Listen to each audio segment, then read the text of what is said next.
Hello, this is Monsu117, and this video will basically be detailing my thoughts on reviews. So, as authors, I constantly, as an author, I'm constantly posting my story, and I have to receive reviews from people, right? So I thought, why not turn the tables and review the reviews?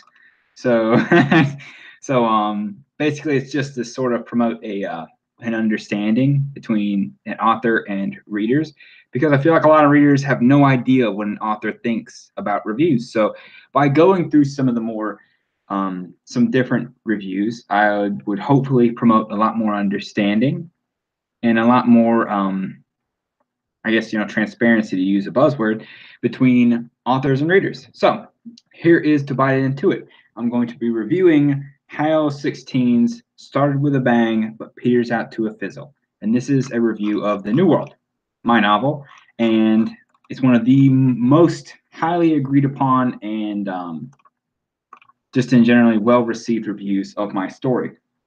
And it's also negative, so that makes it so that I'm able, or relatively negative compared to a lot of these other reviews, and that makes it so that there's a lot more meat that I can go into with the actual review itself. So I'm going to start with the positives, then I'm going to move on to the negatives of this review.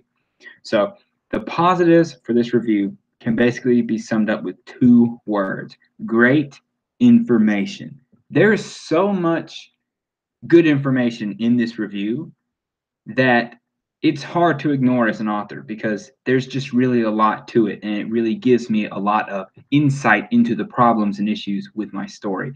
And as an author, it is very difficult to sort of distance yourself from your work, and that makes it so that whenever I'm going through reviews, I pay a lot of attention to the negative criticism, since it makes it so that I don't have to waste time analyzing my work and trying to figure out what's wrong with it. Instead, these people, reviewers, let me know exactly what's wrong with it, and hopefully in a very concise and polite manner, because that makes it a lot more readable for me.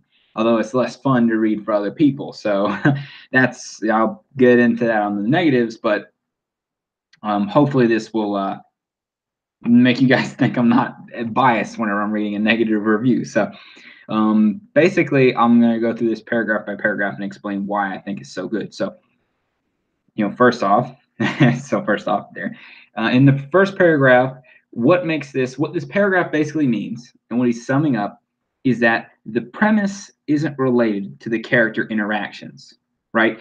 And that makes it so that the story is jarring and reduces agency in it. So what does that all that mean? It basically means that whenever I set up my premise for my story, which he really likes, he's saying that this premise doesn't affect how the characters act, and this makes it less believable and less fleshed out than it could be. And that kind of really sucks, because the premise is so good. So this already lets me know that he isn't ignorant of the positives of the novel. So if he was just bashing on my novel, then some of the criticism can be overlooked, because it might not, it's coming from a very biased place. Because no matter how bad your novel is, there's going to be some good parts to it. There's going to be some parts of it that are fun to read, fun to write, whatever. And if he only points out negatives, that means, there's some biases. Just like if all you do is point out positives of a novel, there's biases there as well. So I'm not, ignorant of, because it works on both sides of that spectrum. So I'm not ignorant of that influence on positive reviews either. So that's basically what makes this first paragraph so good. It lets me know that I need to change how characters interact at the beginning and middle parts of the story, so that this feels more believable. So in the second paragraph, right, this whole big chunk of text basically just says that my character motivations lack clarity. It's not clear what drives some of the characters that are introduced in the middle of the novel. And considering their positions in this, overarching structure, it makes it very hard to invest into these characters and into this world. Because if you can't understand the characters' motivations, that sort of makes the world itself harder to understand.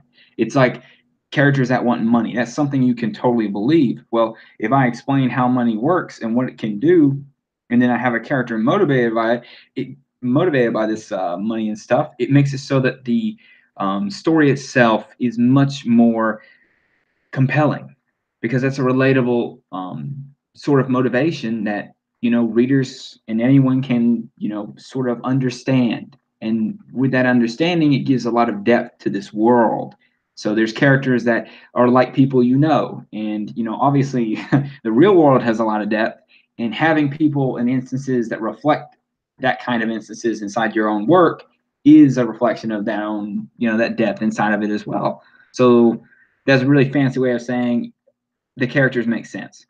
Basically, that's pretty much what I just said, just stretched out. So, and yeah, this third paragraph basically says, all this stuff is that he's saying that, the MC, Daniel, regresses in character traits, and that it creates jarring moments in the plot. So there are, basically that just means that I don't have enough foreshadowing for the character developments that take place later on in the novel, and that some elements of the character that are enjoyable aren't being elaborated on or consistently represented later on in the novel. And that's, once again, this is another extremely useful piece of information. Okay. And, just those 3 tips alone can allow me to improve my novel so much from where it was, and then allows me to sort of take it to to new heights, I guess, to be melodramatic. And that's very important as an author, to be able to respond to feedback and use it to improve. So those are the positives of this review. Those instances of what I just said, that's huge. That lets me know so much about my novel that it's very difficult to learn just from reading and stuff. So, and in this fourth one, he's basically saying this main character doesn't have enough, Daniel doesn't have enough control of his destiny. And this makes him feel less like a main character, less like he's controlling the story, and more like the story is controlling him, right? So he's basically saying, give the character more agency, more meaning in their decisions, and that makes it so that the journey itself seems more meaningful. And I'm like, yeah, that's totally fair. Once again, that's another very useful piece of information. So those are the positives of this review. Now, on to the negatives of this review. So for starters, he exaggerates the negative elements. And what do I mean by that? What I just said is what he was trying, like that's after parsing it out. So all those useful pieces of information from these paragraphs, I parsed those out in like 2 sentences. So like the good part of this was like pretty much could be summed up in this much text that's blue, excluding this how and this date part. It's just this much is all that it needed in order for me to understand what he's trying to say. But he goes on and on and on. So what this means is he's trying to exaggerate the negatives to make his points more prominent. Well, the moment you start exaggerating the negatives, you're no longer presenting the story in a realistic way. And the moment you start to, if you go too far down that road and you really exaggerate whatever negative premises and negative points it is that you're trying to point out, you're no longer reviewing the story. You're reviewing something else, because they're so exaggerated that it's not reflective of the actual problems in the novel. It's sort of like saying there's way too much violence in this novel, and it's just absolutely this gory, abominable mess, right?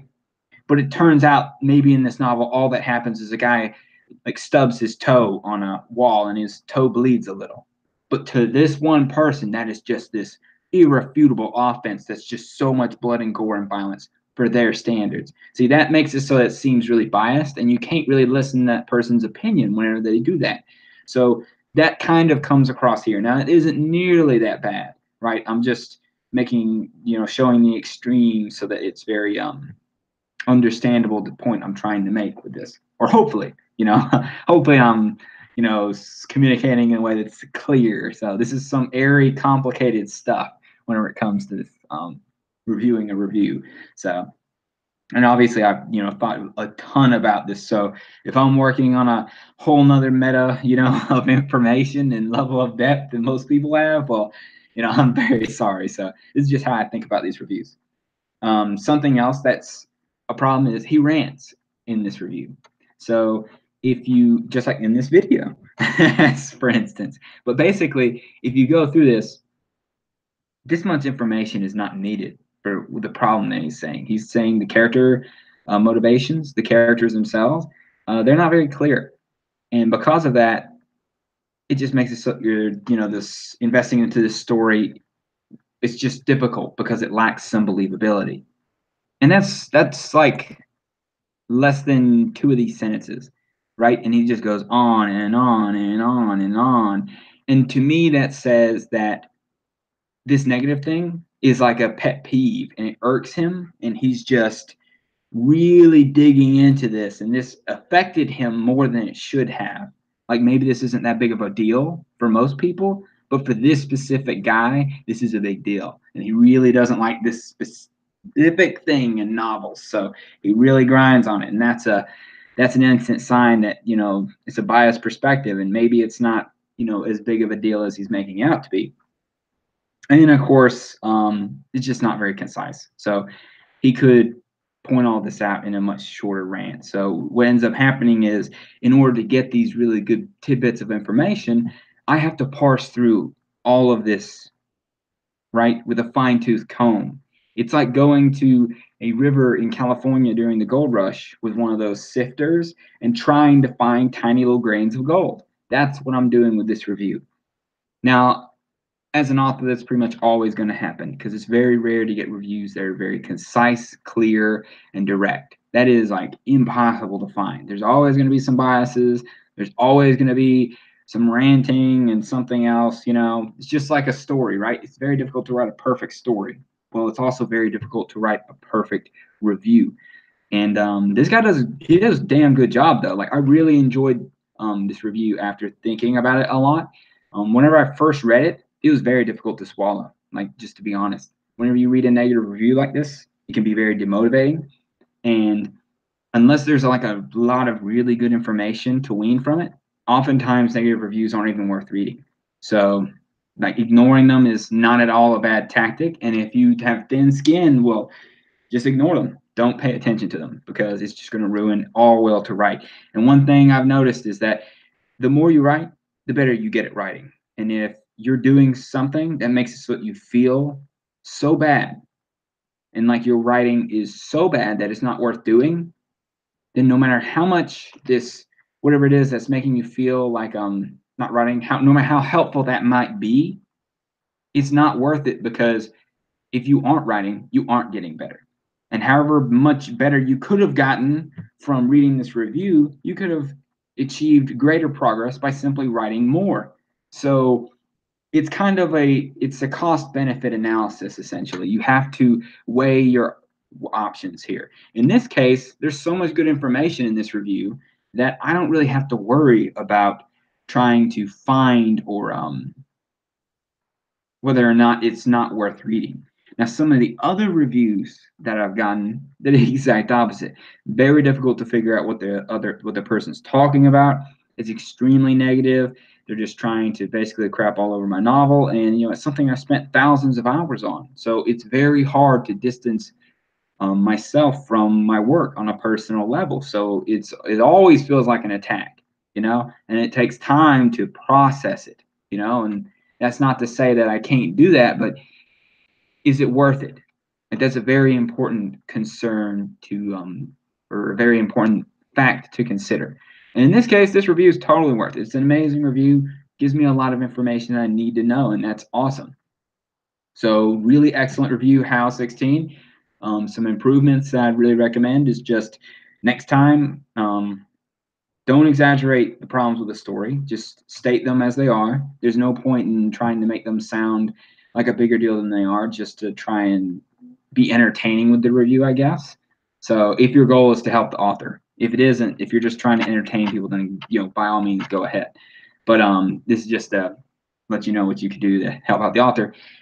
Second, avoid rants. So if it's a pet peeve, don't let it become a bigger deal than it is, and just once again just state the facts. Let them state an example or something like that to prove your point, and then move on. There's no point in going on and on and on about how bad this certain aspect is when, you know, it's just one thing.